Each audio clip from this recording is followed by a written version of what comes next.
Good morning. Good afternoon. Good evening. Welcome to being here. Thank you. I'm Ariel. I'm Shia. Nice to meet you.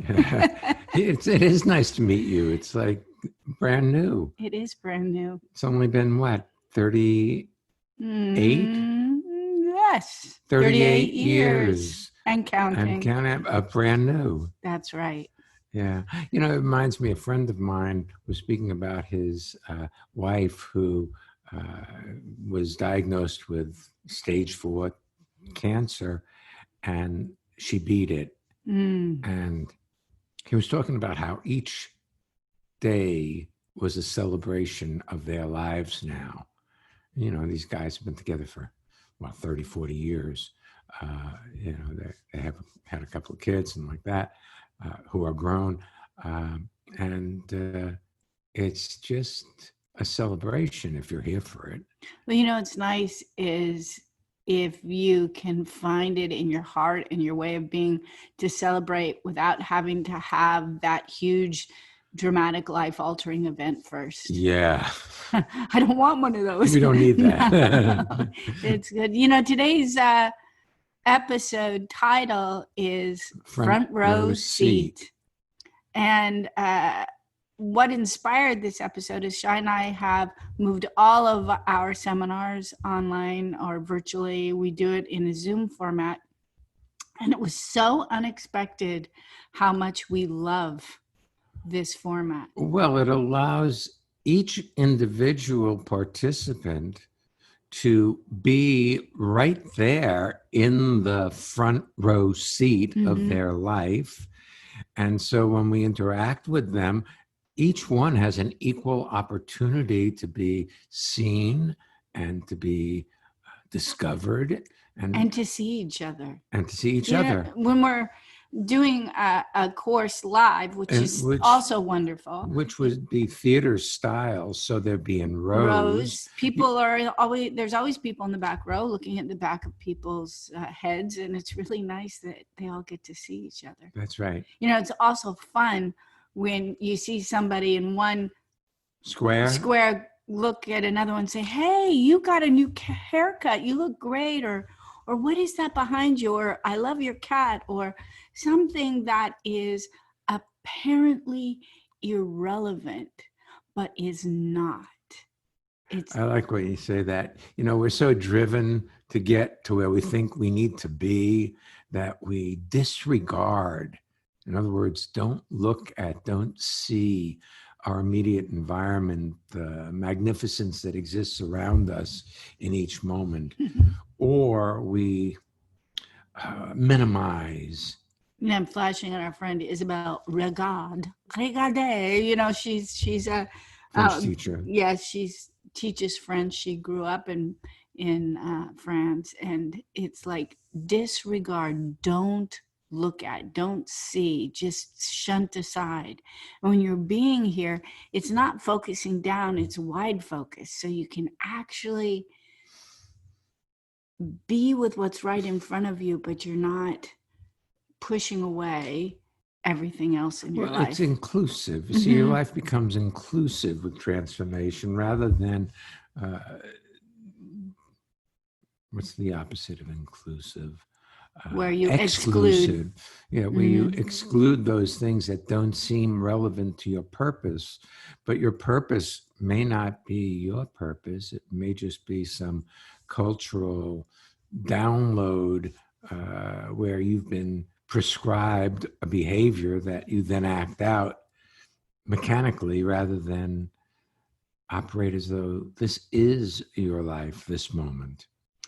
We haven't mentioned it yet today. We do finish each other's sentences. And if you want to get the most out of this podcast, we recommend listening to it almost as if you're listening to an audiobook. No need to take notes. No need to try and remember anything. Well, no need to agree or disagree with what we're talking about. Because when you truly listen, it's not about agreeing or disagreeing, which in fact, is passing the information through the filter of what you already know. Way too much work. You could just let it go in. That's why we call our website Transformation Made Easy. You don't have to pass it through that facile mind of yours, you can simply hear the information. Well, you learn the language that you speak without thinking about how to do it. You absorbed it. Well, it's the same thing with what's happening in this moment. You could absorb what's happening rather than try to figure out and understand and reach some conclusion. What if there's no conclusion to reach? When you do that, everything becomes obvious. The next move becomes obvious. And new. And new and fresh. It's like refreshing your screen. Ready to refresh our screen? I am. Let's have our first guest. Yes. It's Judy. We've known her for quite some time. She's a lovely, lovely lady. Welcome to the show, Judy. Hi, this is Judy. Thank you for having me. I am calling from New York City, and I'm actually calling from my office. And I love this topic because I'm on Zoom or GoToMeetings all day long sometimes. And it depends what day it is, but I can really get caught up in looking at my, like fixing my hair or looking at what I'm doing, and when I get in that space, I'll either hide myself, because there's a hide yourself, but you can't do that on GoToMeeting. And I'll be like, I'll see a hair that's standing up and I'll sit there so distracted, I'm trying to fix my hair. Isn't it funny when you try to fix your hair, it does the opposite when you're on a Zoom call. So you have to turn everything around. It's like learning to walk again. Yes. Because it's a mirror image. So you go to do this and it's, I should have done that. Right, exactly. And GoToMeeting is a little different. So it's even, I'll be sitting there and I'll be trying to fix my hair, and I'll see and I'm then the last thing I know is I'm not listening to anybody that's talking. But I have a question about that, Judy, because you say that's not an always thing with you, that there are days or times or moments in your GoToMeeting or your Zoom meeting where that way of relating to yourself emerges. I'm wondering if you have had ever any attention on what the subject is, or who you're on that meeting with, or who's present. Or whether you agree or disagree with the personality of the person talking. Where if something in your environment triggers that way of relating to yourself, drives you out of the moment and into worrying about how you look. Yes, absolutely. One of the things is I'm on a new team at work, so I've never met any of the people in person. So I want to make sure, like on the call, I look okay because they've not met me in person. But what if it's not? I mean, it's entirely possible. That's very reasonable. That's the case. Right. But I've found that sometimes ways of relating to myself vary depending on the people I'm with. So what if it's not just the situation? What if the person that you're speaking with, or people that you're speaking with, are self-conscious or insecure and have a bravado over top of it, so they feel like nobody will know they're insecure? And when you're on a call like that, you discover your own worries about how your hair is. Think of it like a tuning fork. You got a tuning fork, you hit the tuning fork, and out resonates well-being, or out resonates self-consciousness. We all have all of those different tuning forks in us. So if what happens when you get together with this group of people is how do I look? I'm uncomfortable. I hope people won't see me. And let's talk about the 3 principles of instantaneous transformation. Before we go there. Yeah. See, there are these roles that we act out or perform, especially in business, where there's an objective to produce some result.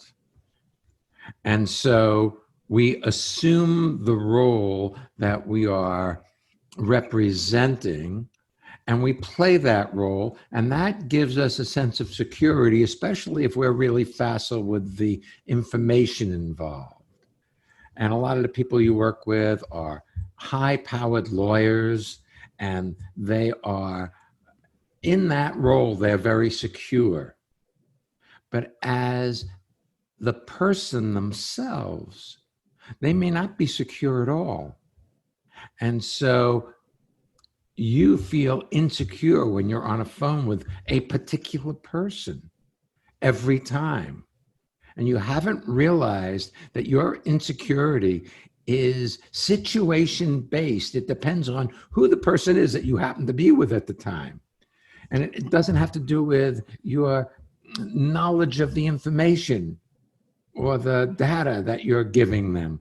It has nothing to do with that. You've just picked up their way of being, and you think it's you.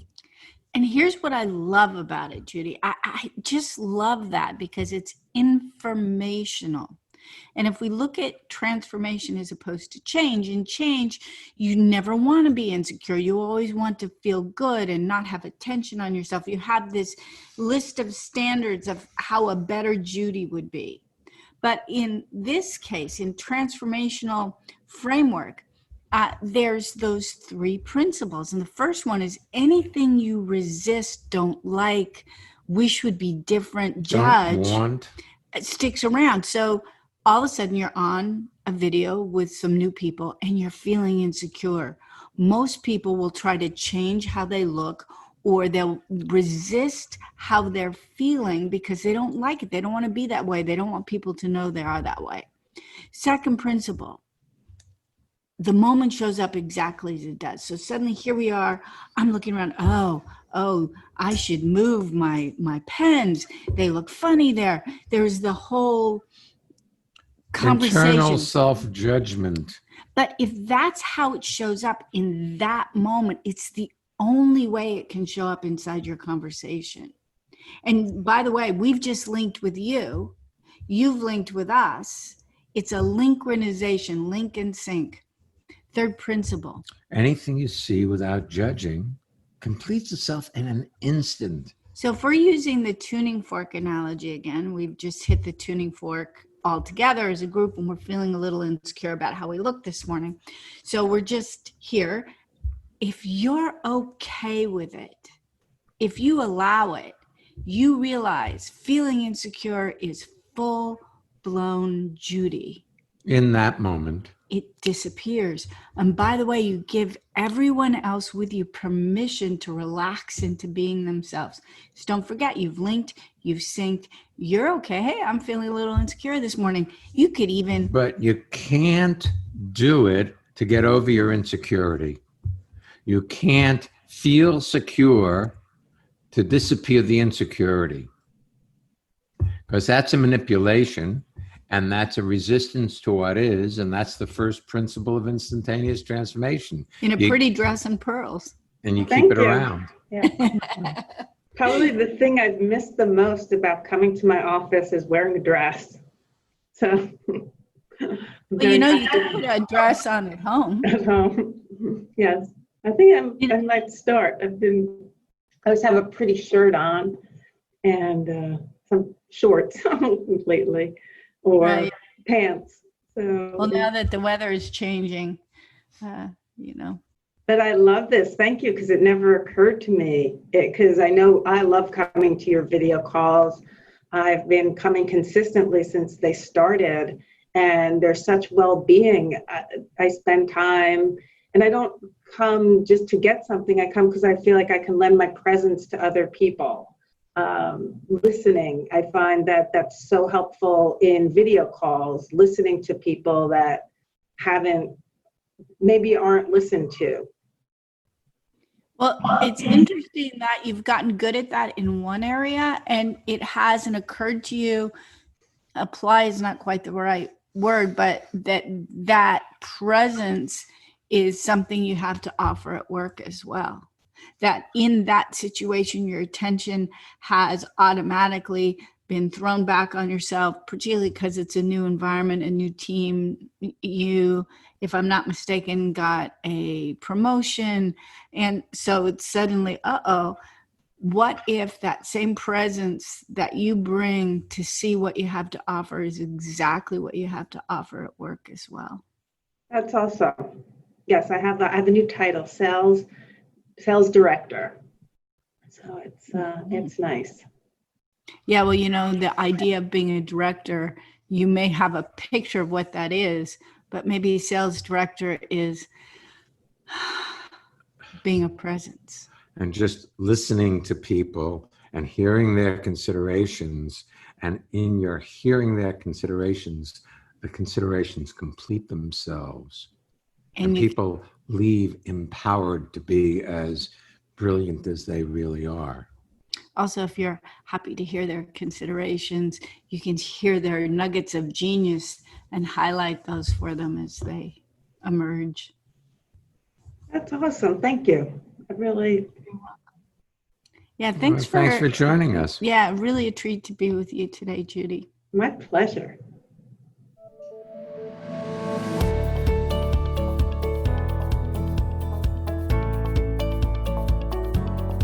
For our listener feedback spotlight. Okay, so here we go. We're going to hear from one of our listeners about how transformation has impacted her life or his life. Let's see. Yeah, and if you'd like to learn more about what we're up to, you could register for any of our upcoming virtual courses. Or sign up for our newsletter. Just visit transformationmadeeasy.com. It really is easy. It is easy if you know the way. This is Deirdre in Paris, France, and something I'm delighted by that's been happening since I started attending global video seminars with the Canes and listening regularly to the Being Here podcast is that I'll be going about my everyday life and suddenly realize that something has changed, something has shifted. It might be a relationship with a family member or a colleague that I'd previously thought was difficult, or how I engage with my work, how I manage my time, how I react to challenges. Things that I'd previously thought of as a problem, and without my thinking about them or addressing them directly, they've just disappeared. And it makes me laugh that this still comes as a surprise each time. But it's a surprise I'm happy to keep having forever.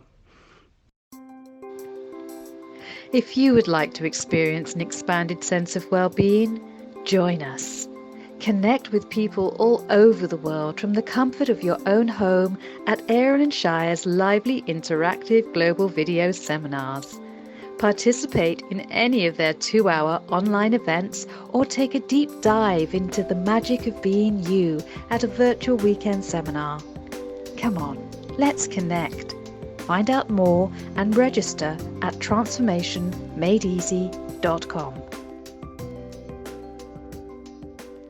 It was fun speaking with Judy there the whole thing was fun, but toward the end, I noticed there was a moment where I just took a breath when talking about what she might have to offer for people.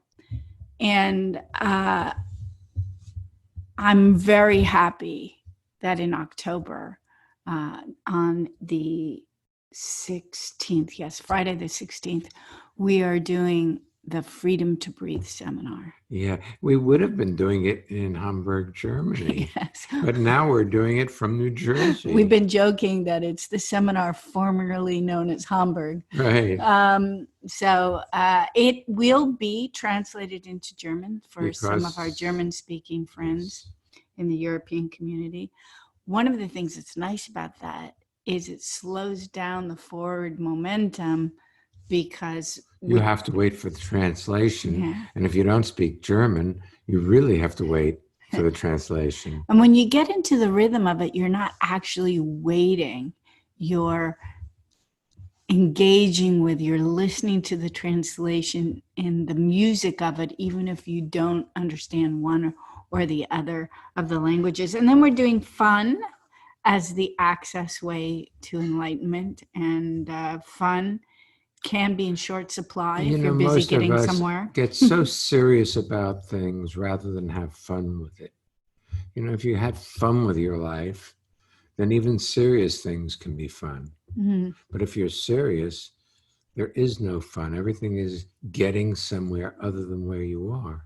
Yeah, shout out to our friend Mary. She was talking about that recently at a global video seminar. She had been experiencing chest pains and she ended up being taken to the hospital in an ambulance. And ultimately, they did tests and they discovered that she had nothing wrong. They're going to do further tests at some point just to see if it was a muscle pull or what else might be happening. But she got, at least at that time, a clean bill of health, thank goodness, and nothing going on in her lungs and all of that. But, you know, at the beginning of that, when you start having that, of course, there's the potential to panic or have it be this horrible experience. And she was relating how she had fun and how the technicians were fun.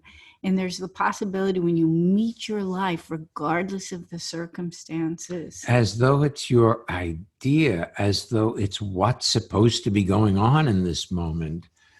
Wow, that makes life a lot more fun than worrying about potential disastrous futures.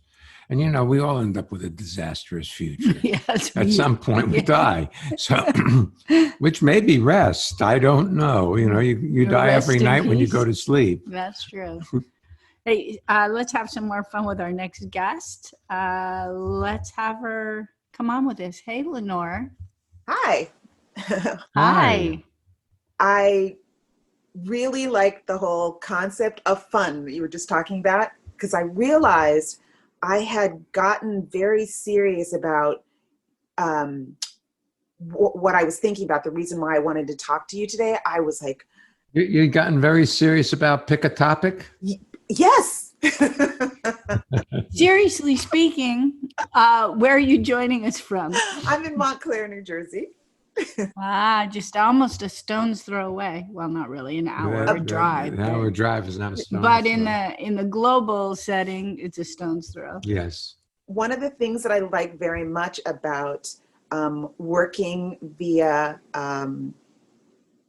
these videos, and I'm a sign language interpreter, and so I've transferred my work from in-person work to doing primarily on video. And one of the classes that I'm interpreting for, my professor is in Romania. So wow. Cool. Yeah, That is global. it's so cool. Yeah.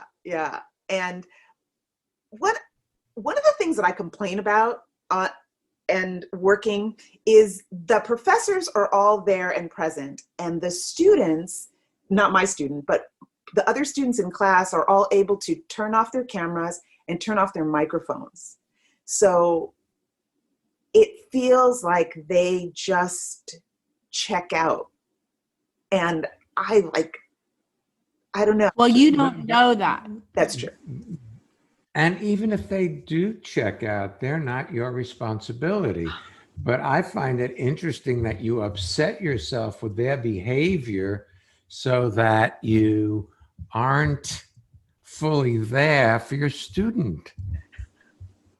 It's like you're an entertainer in a bar, and there are some people on the far end of the bar who are talking and not listening to your entertainment. So you strive to get their attention rather than give the people who are giving you attention your attention. That is true. I have a question.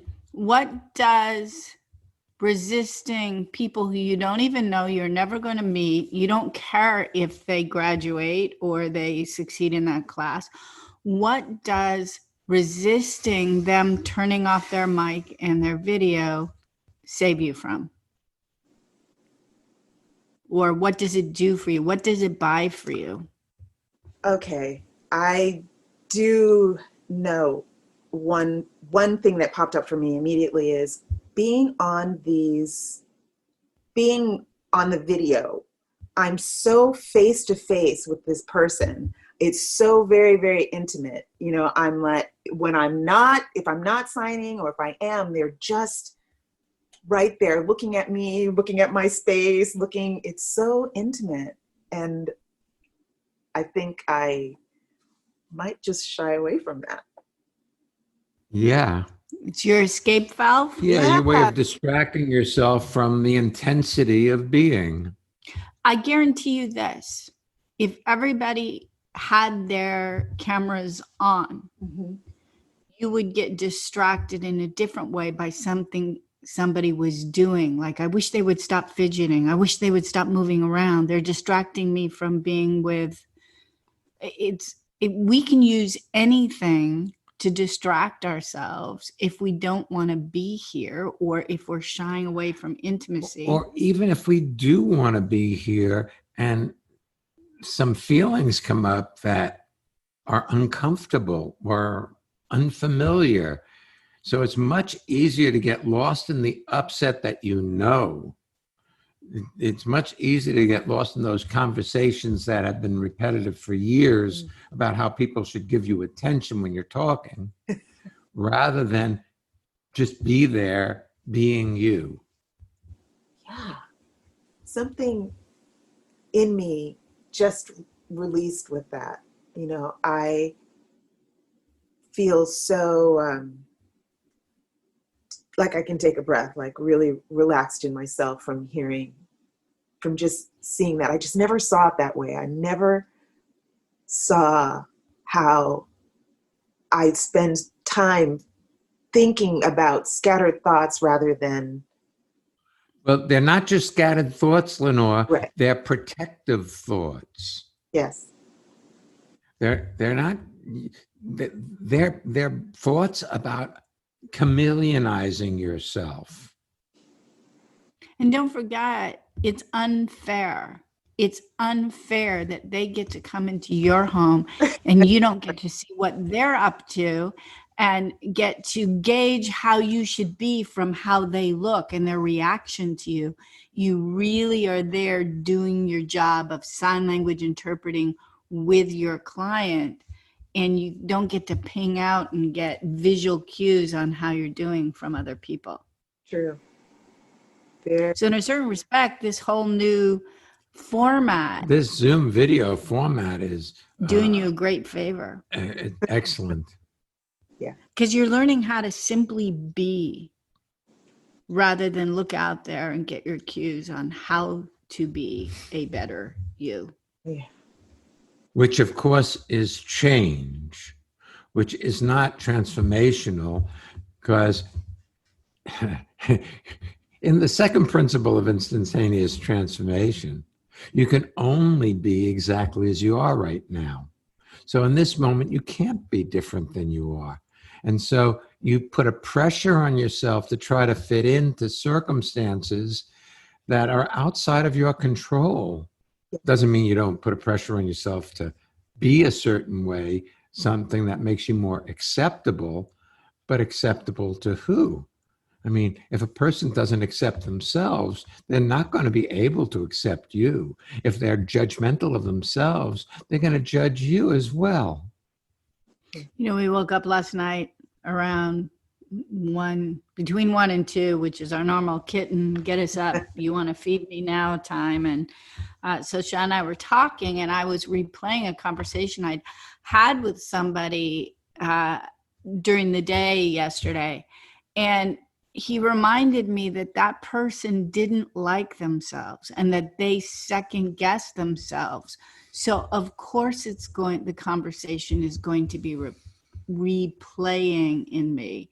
And it was really a lovely conversation during the middle of the night to be able to recognize that even that replaying of a conversation in me is perfect. You can't do your life wrong. Right. The moment is awesome. You know, it's interesting too, Lenore. I know when people listen to this podcast, in general, they're simply going to be listening to it, but we are doing it via Zoom and we can see you. That's right. And we see the emotions running through you right now. You know, and you're wiping your eyes and you've been on a lot of our global video seminars and our weekend seminars via Zoom. And in the early days, you had a lot of attention on how you looked or your background, and if your background looked good. And sometimes you even constructed your background to be so fantastic that we wouldn't see you. Yes, yes. And what's interesting is how natural you've become, how very little attention you have back on yourself and how you're doing. See, when and we how first you look. met you, you were lost in trying to get better. Yes. As were we all. Now, you're much more willing to just be. And discover what that is and what that looks like and how it feels. Hence the name of the show, Being Here. Yeah. You know, we've all been trained how to do things, and we've all been taught how to have things, but we have not been taught how to be present in our lives and just be, have it be okay without doing anything. Yeah. It is hard to express how what our conversation just now has truly broken something open in me and released things that I've been holding on to that I didn't realize I was holding on to forever, and just made it that much more okay to be myself. Yeah, but you said something, you said broken open. I don't think it's broken. Right. I think it's more of a healing has taken place than a breaking. Yes. Because, you know, we express ourselves in the gestalt of the culture we're in. Right. And our culture is right now is broken. Right. And when I said the word broken, I really had this more of a visual of like the cracking open of an egg breaking, you know, like that. I had that, but I get the. How about a flower blossoming?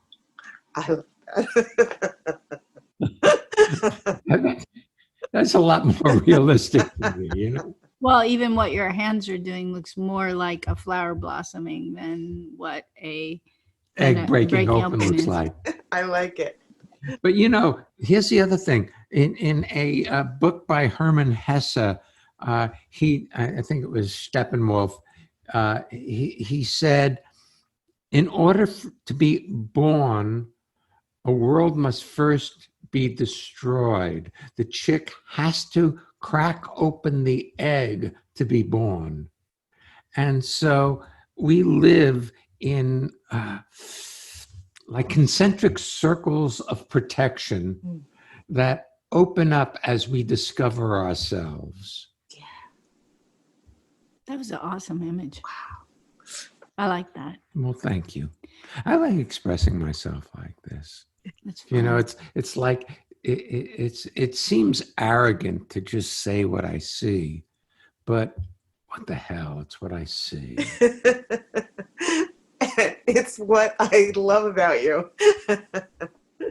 Well, you know, what you were describing earlier too, Lenore, is the hallmark of transformation.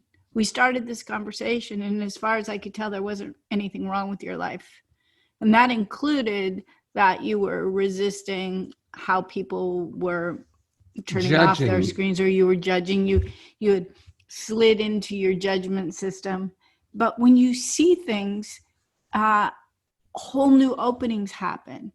And the moment before you were perfect, and now you're perfect. And yet at the same time, there's more possibilities. Your life continues to grow rather than get smaller and smaller and narrower and narrower.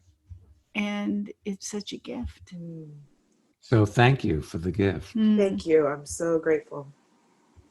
Really nice being here with you. It was lovely having you on the show today. Yes. Thanks for joining our podcast. Pleasure. Thank you. By the way, if you're enjoying this podcast, you can always leave a review on your favorite podcast app. It helps other people find being here, pun intended. And if you feel to do it, thanks in advance. If you want to be a guest or submit a listener spotlight, go to transformationmadeeasy.com/being here and find out how. Next week's episode, Discover the Healer in You. It was great being here today. Yeah. With all of you. Thank you so much for joining us. Yeah, thanks everyone for listening. We'll be back next week. So come on back. And don't miss being here.